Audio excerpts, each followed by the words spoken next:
చాలా దూరం సాగదీశారు. కాస్త ఫంక్షన్లకు వెళ్ళేటప్పుడు కొంచెం మంచి బట్టలు వేసుకుని వెళ్ళడమ్మా, మనకి ఎందుకు ఈ దరిద్రం, బయట వాళ్ళందరూ ఎగబడతారు. నిన్న మనం అక్కడ చూసాం కదా, మనం కొత్తగా చూపించేది ఏదైనా తర్వాత ఒక పదం వాడాను, విచ్ ఈస్ రెడిక్యులస్.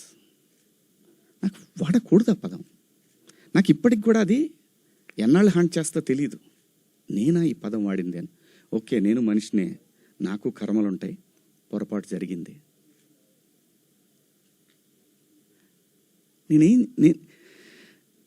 నా బాధ అంతా ఏంటంటే, నా వైఫ్ నా పిల్లలతోటి కరెక్ట్గా మాట్లాడలేకపోతున్నాను నేను. అది నా మిస్. వాళ్ళు నన్ను కన్సోల్ చేస్తున్నారు, వెళ్ళండి అని అంటున్నారు.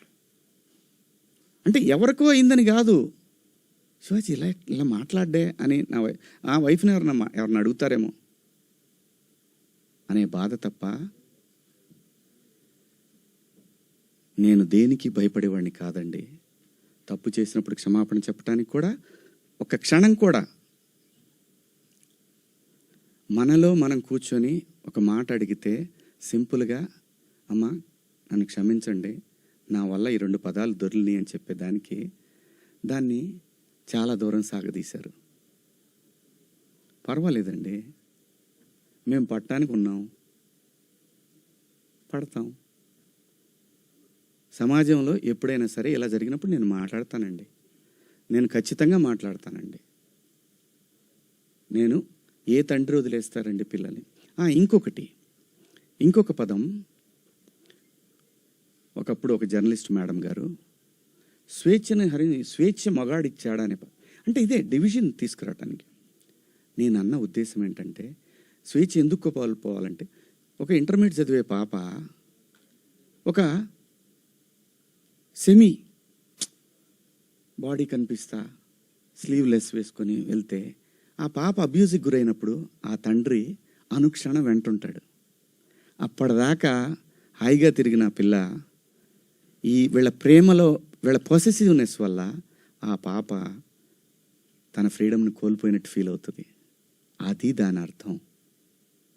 మీరందరూ పెద్దవాళ్ళమ్మా, ఎవరెవరైతే నన్ను దోషిగా సమాజం ముందు నిలబెట్టాలనుకున్నారో మీ అందరికీ వందనాలు. మీరు బాధపడ్డందుకు మీకు కూడా క్షమాపణలు. ఇది శివాజీ ఎందుకు, ఇంకా ఇంతకుముందు చాలా జరిగినాయి కదా, వాళ్ళని అడగరే? నేను చెప్పింది ఏంటి? మనకెందుకమ్మా? సమాజంలో ఏ తప్పు జరిగినా అందరూ వేళ్ళన్నీ సినిమా ఇండస్ట్రీ వైపు వస్తున్నాయి. ఆడపిల్లల రేపులు జరిగినా, లేదంటే తాగి పిల్లలు మాబ్ దాడులు చేసుకున్న ఒకడికొకడు ఒక సమూహాలు కలిసి, ఆ సందర్భంలో మాట్లాడాలా లేదా? విత్ గుడ్ ఇంటెన్షన్ నేను మాట్లాడినా, నేను వాడిన పదాలు అన్పార్లమెంటరీ. ఆ 2 పదాలు. ఇంతకు మించి నేను ఏ తప్పు చేయలేదు. చేస్తే క్షమాపణ చెప్పడానికి వెనకాడను. నేను ఎదురుదాడికి కూడా వెళ్ళే మనిషిని కాదు. నేను నా కోసం నా ఇంటెన్షన్ అర్థం చేసుకున్న వాళ్ళందరికీ కూడా థ్యాంక్ యూ సో మచ్. ముఖ్యంగా అనసూయ గారు నా ఇన్సెక్యూరిటీ గురించి మాట్లాడారు. అవునమ్మా, మా హీరోయిన్ని అలా వెళ్ళినప్పుడు, దాడులు చేసినప్పుడు భయం ఉంటుందని, వాళ్ళు బాధపడతారని, ఒకవేళ జరగరాంది ఏమైనా జరిగితే ఆత్మహత్యలు చేసుకుంటారని నాకు ఇన్సెక్యూరిటీ ఉందమ్మా. ఇంకోటి, నా మీద మీరు జాలి చూపించారు, ఐ పిటీ హిమ్ అని. చాలా థ్యాంక్స్ అమ్మా. మీకు ఇచ్చిన విశాల హృదయానికి భగవంతుడికి థ్యాంక్స్ చెప్తూ, అదే భగవంతుడిని కోరుకుంటున్నాను. మీకు తొందరలోనే మీ రుణాన్ని తీర్చుకునే అవకాశం భగవంతుడు నాకు కల్పించాలని కోరుకుంటున్నామా. అమ్మా, అంటే ఎవరన్నా ఆవిడ్ని ఎక్కడన్నా ఇబ్బంది పెడితే ఇది తప్పురా అని ఖండించడానికి నేను కూడా వెళ్ళాలి అని. అంతేనమ్మా. ఇంత తప్ప నాకు ఎటువంటి బ్యాడ్ ఇంటెన్షన్స్ లేవండి. మీరెవరన్నా అడిగిన క్వశ్చన్స్లో మీరు పదాలు వాడి తప్పు కదా అంటే దానికి ఆల్రెడీ క్షమాపణ చెప్పాను. ఇంకా వేరే ఏమన్నా ఉంటే అడగండి. శివాజీ గారు, ఆ రోజు మాట్లాడినా ఈ రోజు మాట్లాడినా హీరోయిన్స్ గురించి మాట్లాడాను అన్నారు. హీరోయిన్స్ ఎక్కడైనా రెస్పాండ్ అయ్యారా? మీతో ఎవరన్నా మాట్లాడారా? ఇండస్ట్రీ నుంచి సుప్రియ గారు తప్ప మిగతా వాళ్ళు ఎవరైనా మాట్లాడారా మీతో ఇప్పటి వరకు? ఎవరు మాట్లాడలేదండి. విష్ణుబాబు మాట్లాడాడు నాతోటి.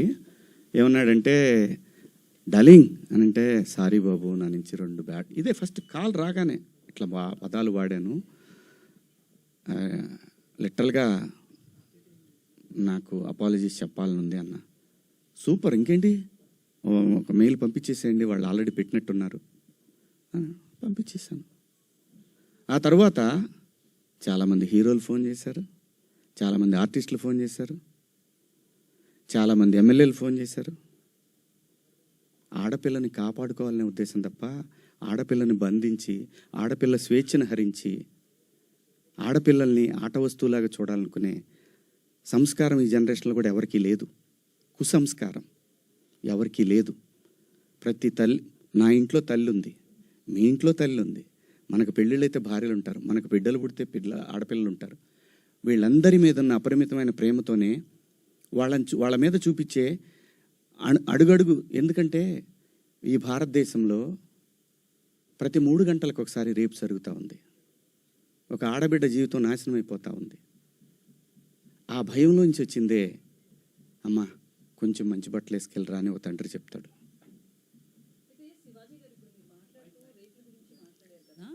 సో ఆ చిన్న చిన్న పిల్లలే కావచ్చు, నెలలు సంవత్సరాల పిల్లలు కావచ్చు, వాళ్ళ దగ్గర ఎట్లాంటి ఎక్స్పోజింగ్ ఉండదు. పెద్దవాళ్ళు చీరలు కట్టుకున్న వాళ్ళు కావచ్చు, డ్రెస్సెస్ వేసుకున్న వాళ్ళు కావచ్చు, చుడీదార్స్, డ్రెస్తో సంబంధం లేకుండా రేప్స్ అనేవి జరుగుతున్నాయి కదా. ఓన్లీ డ్రెస్సే అని ఎలా చెప్తాం మనం? నేను జాగ్రత్త తీసుకుంటున్నా అమ్మా, డ్రెస్ గురించి చెప్పట్లేదమ్మా. జాగ్రత్త తీసుకుందాము, మనం కొంచెం జాగ్రత్తగా ఉంటే పోద్ది కదా. ఈ వితండవాదం చేసుకునే కన్నా కొంచెం జాగ్రత్త పడదాము. రేపు పొద్దున ఒక ఆడపిల్లకి ఆ అమ్మాయి తప్పు లేకపోయినా ఇష్టం వచ్చినట్టు ఇవాళ ఆడపిల్లలకు పెళ్ళిళ్ళు కావాలంటే ఇన్స్టా ఐడీలు అడుగుతున్నారు, ఫేస్బుక్ ఐడీలు అడుగుతున్నారు. మగాడికి కావాలన్నా అదే ఉంది. అసలు జెండర్ ఆ డిఫరెన్స్ తీసుకొస్తుంది ఎవరమ్మా? ఆడపిల్ల అమ్మ ఆకాశంలో ఉంది, కొంతమంది నీచుల కింద ఎక్కడో ఉన్నారు. వాళ్ళతో ఈక్వల్ అవ్వాలనుకోవటం ఏంటమ్మా? అమ్మ 80 ఏళ్ళు వచ్చినా సరే అమ్మ ఏదో పని చేసుకుంటా అట్లా షాట్లో బియ్యం పోసుకొని అప్పుడే నేను లోపలికి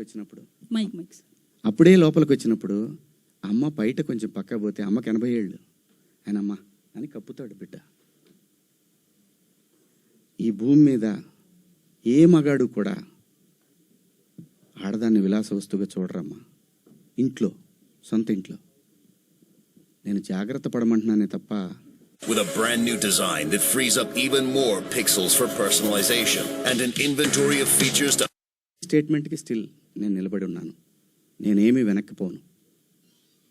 ఇంతేనమ్మా నేను చెప్పాలనుకున్నది. ఇదండి, ఒక్కొక్కళ్ళు ఏదైనా అడిగితే ఒక్కొక్కళ్ళు మాట్లాడు. నాకు నిద్ర లేదు, 36 గంటల నుంచి నేను నిద్రపోలేదు. అయితే సార్ మీరు వీడియో ఆ రాత్రే చేశానని చెప్తున్నారు కదా సార్. మీరు అదే సార్ చూపించారు, ప్రూఫ్స్ ఉన్నాయి, నేను ఆ టైంకి లేను. అయితే ఆ రాత్రే మీరు రిగ్రెట్ ఫీల్ అయినప్పుడు ఫ్యామిలీ మెంబర్స్ నుంచి కావచ్చు, వాళ్ళతో మీరు మాట్లాడారు కదా. అంటే ఒక పిఆర్ చెప్తే ఒక ఆర్టిస్ట్ వినడం అనేది ఎంతవరకు కరెక్ట్? రిగ్రెట్ అనేది మీరు ఫీల్ అయ్యారు, ఆ రాత్రికే రిలీజ్ చేసి ఉంటే ఇంత డ్యామేజ్ జరగదు కదా. పిఆర్ని అడగడం ఏంటంటే? నేను పిఆర్ని అడగలేదమ్మా. మీరు ప్రసాద్కి పంపించడం కావచ్చు. ప్రసాద్కి నేను పంపించాను తప్ప అతను వద్దు కావాలి అనలా. నేను పంపించి ప్రసాద్ నేను చెప్తానుండు, నేను చెప్పినప్పుడు